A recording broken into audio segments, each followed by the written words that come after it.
Здравейте! Представям ви малко по-различната табакера от другите на пазара. Какво е различното и защо е малко по-скъпо?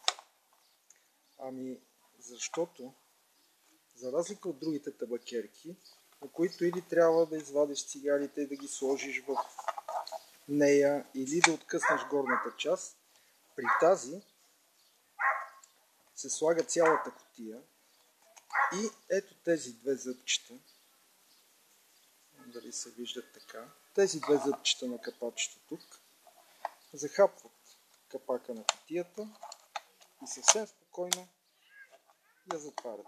С магнитна закопчалка, алуминиева, доста здраво нещо.